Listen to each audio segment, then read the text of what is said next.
তার প্রমাণ গরিব নওয়াজের দরবারের মধ্যে আনিসুল আরওয়াহ নামক কিতাবের মধ্যে আছে বাদশাহ আওরঙ্গজেব একদিন গরিব নওয়াজের দরবারে আজকে যার ফাতিহা যার উরুসের মধ্যে আমরা বসেছি গরিব নওয়াজের দরবারে বাদশাহ আওরঙ্গজেব জিয়ারতে যাচ্ছেন। তো এই বুলন্দ দরজা আগে দেখলো এক ভিক্ষুক, সে কোন টাকা পয়সা ভিক্ষা করছে না, গরিব নওয়াজের কাছে এ খাজা আমার 2 চোখ চাই, আমি অন্ধ, আমাকে 2 চোখ দান করেন। তো এই বাদশাহ আওরঙ্গজেব তার সিপাহী সহ তার সৈন্য সামন্ত সহ গরিব নওয়াজের দরবারে কোথায় যাচ্ছেন? জিয়ারতে যাচ্ছিলেন। এর কান্নাকাটি এবং এই আওয়াজ চিৎকার দেখে একে গিয়ে বলল, তুমি এখানে গরিব নওয়াজের দরবার চাইতেছ কতদিন থেকে? সে বলল যে আমি আজকে 12-14 বছর হবে, আমি চোখ পাচ্ছি না। বন্ধুকে জিজ্ঞেস করলো, আমি কে জানো? না, আমি এখনকার বর্তমানে বাদশাহ আওরঙ্গজেব আমার নাম, তুমি আমার সাথে সত্য করে বলো কতদিন থেকে তুমি এই গরিব নওয়াজের দরবারে আসিয়া তুমি চোখ চাইতেছ, আমাকে বলো। সে ঠিকই আগের মতো করলো যে আমি 12-14 বছর পর্যন্ত এখানে এই জায়গাতেই আমি থাকছি, মানুষেরা আমাকে খাবার দিলে আমি খাই, আর নইলে আমি উপোস করে থাকি, রাত্রের দিন যতক্ষণ আমি জাগ্রত থাকি ততক্ষণ আমি কী করি? গরিব নওয়াজের কাছে, গরিব নওয়াজের মাধ্যমে আল্লাহ দরবারে আমি ফরিয়াদ করি যে আমার চোখ এখনো ফিরে পাইনি।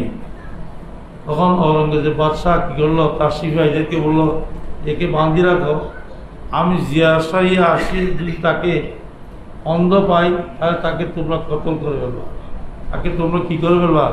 কতল করে ফেলবা। তারা খুব খেয়াল করবেন। এখন একে যখন কতল করার জন্য বলেছেন, আমি মাজার থেকে আসলে জিয়ারসাইয়া যদি ভালো না হয় তাহলে একে কি করে ফেলবা? কতল করে ফেলবা। এখন ওই পুলিশেরা দৌড়ে তাকে বেঁধে ফেললো এবং এর কান্নাকাটি এমন বাড়ছে, আল্লাহর কাছে গরিব নওয়াজের কাছে এমন ফরিয়াদ করতেছে, তার কান্না ওখানে বেশ শেখে যাচ্ছে। 2-3 ঘন্টা যা আওরঙ্গজেব বাদশাহ আলমগীর বাদশাহ যতক্ষণ পর্যন্ত মাজার ছিল, এই 2-3 ঘন্টার মধ্যে সে 2-3 বার বেহুশ হয়েছে। তাকে বাঁধা অবস্থায় হোঁসে আনতে হয়েছে, আনিসুল আরওয়াহ নামক একটা গরিব নওয়াজের চিশতিয়া খানদানের গরিব নওয়াজের স্পেশাল একটা কিতাব আছে। এই কিতাবের মধ্যে এই ঘটনাটা বর্ণিত আছে। এই কিতাবের পিছনে অনেক কথা কাহিনী আছে। আমি যেটা বলতে চাচ্ছি সেটা হচ্ছে এই যে সে বেহুশ হয়েছে আবার হুঁশ করছে, বেহুশ হয়েছে আবার হুঁশ হয়েছে, তার কান্না কিন্তু বন্ধ নেই, তার হাহুতাশ বন্ধ নেই। এদিকে বাদশাহ আওরঙ্গজেব ওখান থেকে জিয়ারসাই আসে, দেখতেছে তার চোখ ফিরে পেয়েছে। সুবহানাল্লাহ। এই মুআররিখিনরা, ঐতিহাসিকগণ যারা ইতিহাস লিখেছেন, তারা বলতেছেন যে এই সে 12-14 বছর যেগুলো এখানে গরিব নওয়াজের দরবারে আসিয়া কান্নাকাটি করছিল, এগুলো তার মনের থেকে কান্নাকাটি করিয়া ওইভাবে চাওয়ার মতো করে কি হয়নি, চায়নি। এখন যখন তাকে কেটে ফেলবে এই মর্মে বাদশাহ বলে গিয়েছে, তাহলে মৃত্যু আজকে তার নির্ধারিত। সে এখন বলা শুরু করছে, আমার চোখ লাগবে না, আমার হায়াত চাই, আমার জিন্দগি চাই। চোখ দিলে রব্বুল আলামিন, তুমি গরিব নওয়াজের উসিলা আমাকে চোখ দিলে আমি আলহামদুলিল্লাহ বলবো, চোখ না দিলে আমি আলহামদুলিল্লাহ বলবো, কিন্তু আমি আমি আমি 2 টুকরা হওয়া থেকে, মরে যাওয়া থেকে আমি বাঁচতে চাই।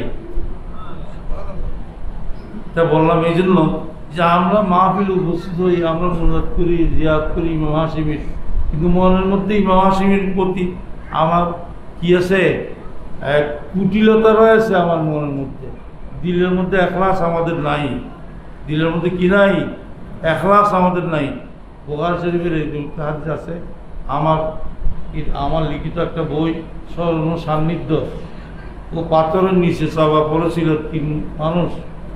হ্যাঁ, 5 বন্ধু এক পাথরের নিচে চাপা পড়ে গিয়েছিল, বানের পানি তাদেরকে পাথরের নিচে চাপা পড়ে গিয়েছিল, তারা যেমনিভাবে উদ্ধার হয়েছিল, অর্থাৎ এখলাসের কারণে, সিদ্ক দিলে কাজ করার কারণে কি হয়েছিল, তারা উদ্ধার পেয়েছিল।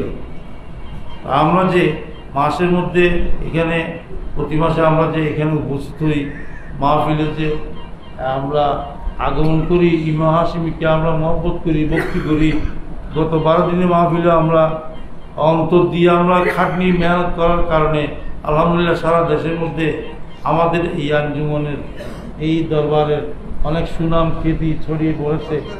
হ্যাঁ, আমরা চাচ্ছি, আমার বলার উদ্দেশ্য হচ্ছে আমরা ওইভাবে সত্যি সত্যি ইমাম হাশিমি যে পথে ছিল, আমাদের শিয়ার হচ্ছে আমরা সুন্নি মানি শেরে বাংলা মার্কা সুন্নি।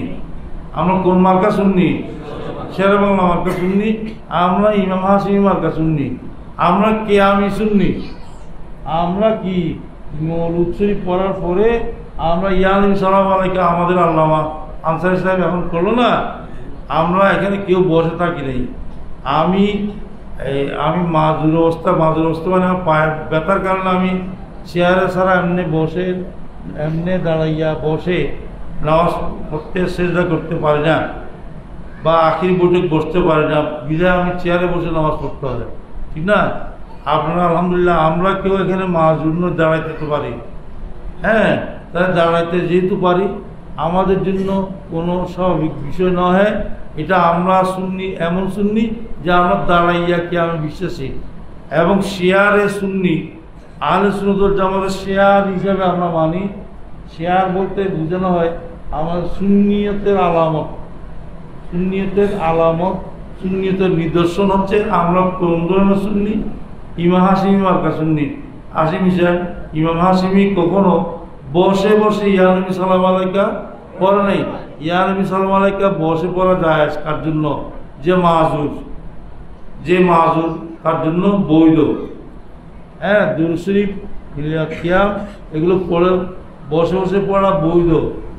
যেমন আমি আরেকটা কথা, কত লম্বা হবে তারপরেও আমি বলছি, আমরা যে কসিদায়ে বোরদা পড়ি, কসিদায়ে বোরদা সম্পর্কে আপনারা জানেন, ঠিক না? ইমাম বুসিরি রহমতুল্লাহ রায় কসিদায়ে বোরদা লিখেছেন। ওটা কোনটা? মওলায়া সাল্লি ওয়া সাল্লিম দাইমান আবাদা আলা হাবিবিকা খাইরে খালকি কুল্লিহিম। এটা পড়ার সময় যেটা আদব হচ্ছে, পড়ার তরিকা হচ্ছে, এটা পড়ার সময় সবাই দাঁড়িয়ে যেতে হবে। সবাই কি করতে হবে? দাঁড়িয়ে যেতে হবে। আদাব যে রয়েছে, আদব হচ্ছে কি? দাঁড়িয়ে যাওয়া। তা আমরা শূন্য দাঁড়াই কেন? যেহেতু আমার নবী হাজির নাজির, আমার নবী কি হাজির নাজির, আমরা সুস্থ যেহেতু আছি, সেহেতু আমরা দাঁড়াইয়া আমার নবীকে কি করি? সালাম দিই। আমার নবী মদিনায় পাকে দফন আছেন, ঠিক আছে, আমরা ওইটা বিশ্বাস করি। আমার নবী হায়াতুন নবী, ওইটা বিশ্বাস করি। ইন্নাকা মাইয়াতুন ওয়া ইন্নাহুম মাইয়াতুন, কোরআনে আজিমের মধ্যে যে আয়াত রয়েছে, ওই আয়াত ইন্নাকা মাইয়াতুন মানে আপনি মৃত্যু বরণ করবেন, মৃত্যু স্বাদ গ্রহণ করবেন। তার মানে সাময়িকের জন্য, মানুষকে দেখার জন্য, কিন্তু আপনি কবরে গেলে পরে আপনি ওখানে জিন্দা থাকবেন। ওখানে কি থাকবেন? জিন্দা থাকবেন। শহীদরা যেখানে জিন্দা, হ্যাঁ, লা তাহসাবান্নাল্লাযীনা কুতিলু ফী সাবিলিল্লাহি আমওয়াতা বাল আহইয়াউন ইনদা রাব্বিহিম ইউরযাকুন। ওরা জিন্দা তো বটে, কারা? শহীদরা। কবরের মধ্যে তাদেরকে রিজিকও দেয়া হয়, কবরের মধ্যে তাদেরকে রিজিকও দেয়া হয়। আপনার বলতে পারেন হুজুর যে তাদেরকে কবরে যদি তারা খায় আর পানাহার করে, তারা যদি পানাহার করে, তাহলে তাদের পায়খানা প্রস্রাবের বিষয় আছে। তা আমি এর উত্তরে আরেকবার বলেছি, এর উত্তরে বলবো যে মায়ের পেটের মধ্যেও বাচ্চা জিন্দা থাকে, ঠিক না? সে ওখানে খায়ও, প্রস্রাবও করে, সব কিছু করে, ঠিক না? মায়ের পেটের মধ্যে ছেলে জিন্দা থাকে না? 10 মাস 10 দিন বা 9 মাস, 9 মাসের অধিক মায়ের পেটে জিন্দা থাকে না? তদ্ন্যায় সে যেমনইভাবে ওখানে খায়, ওখানে পায়খানা করে, প্রস্রাব করে, সব কিছু করে, তদ্ন্যায় আউলিয়া কেরাম, সোহদা কেরাম, আম্বিয়া এজাম, এরাও কবরের মধ্যে কি? জিন্দা। এরা কবরের মধ্যে জিন্দা। অতএব অতএব এরা খায়ও, এদেরকে আল্লাহ রাব্বুল আলামিনের পক্ষ থেকে রিজিক দান করে। আমি বলতে চাইছিলাম যে আমরা ইতিকাদ বিশ্বাস ভক্তি ঠিক রেখে খাসতান ইমাম হাশিমি যে পথে চলেছেন, যে পথ যে নির্দেশনা আমাদেরকে দিয়ে গিয়েছেন, ওই পথে যেন আমরা আমাদের জীবনকে পরিচালিত করতে পারি। কোনো বিভ্রান্তিকর কোনো কথার মধ্যে নবীরা যেমন গায়েব জানতো, সাহাবায়ে কেরাম আউলিয়া কেরামও গায়েব জানে, সাহাবায়ে কেরামও আউলিয়া কেরামও গায়েব জানে। ওগুলো শাহ সুফি হাসান হাশিমি রহমাতুল্লাহ আলাইহি যে ওই যে বার্ষিক ওরসের সময় শাহ সুফি হাসান রহমাতুল্লাহ জীবন সম্পর্কে আলোচনার সময় ওগুলো বলা হয়েছে, বা আব্বার লিখিত হাসান হাশিমি রহমাতুল্লাহ জীবনী গ্রন্থের মধ্যে উনি এন্তেকাল করার পরেও, এন্তেকাল করার এক সপ্তাহ পরেও ইমাম হাশিমিকে দাওয়াত দিতে আসছে, মানুষকে বলেছে যে তোমরা ও মুখখানে গিয়ে বসো, আমার ছেলে এখন করে নাই, এরকম বলেছে। একটু প্রমাণ আছে, তাহলে উলিয়া কেরাম মরে না, জীবিত রয়েছে। বদনসিব আমরা যারা আমরা ইমাম হাশিমির সাথে ব্যবহার করতে চাই, চেষ্টা করি, আমরাই বদনসিব। আমাদের পরকাল এবং দুনিয়াবী জিন্দেগি খারাপ করতেছি আমরা ইচ্ছে করে জেনে শুনে। আল্লাহ রাব্বুল আলামিন আমাদেরকে হেদায়েত দান করুক, আমিন। এবং ইতিমধ্যেই আমি অদম নাকান্দাকে অনেকে বলেছেন দোয়ার জন্য, আমাদের আত্মীয় স্বজনের মধ্যেও আছে, আমার বোনের মধ্যেও আছে, এবং আমার মামাদের মধ্যেও আছে, আমার খালাদের মধ্যেও আছে, এবং এখানে উপস্থিত আঞ্জুমান মুহিব রাসূল গৌসিয়া জিলানী কমিটির অনেকেই রয়েছেন যারা অসুস্থতার কারণে মাহফিলে আসতে পারে নাই। হ্যাঁ, তাদের সুস্থতার জন্য, এবং যাদের যাদের আত্মীয় স্বজন বন্ধু বান্ধব পিতা মাতা ইতিমধ্যে মরহুম হয়েছে, তাদের সওয়াবের উদ্দেশ্যে একবার সূরা ফাতিহা, 3 বার সূরা ইখলাস, 3 বার দুরূদ শরীফ পড়ুন। বিসমিল্লাহ, আলহামদুলিল্লাহ, আল্লাহ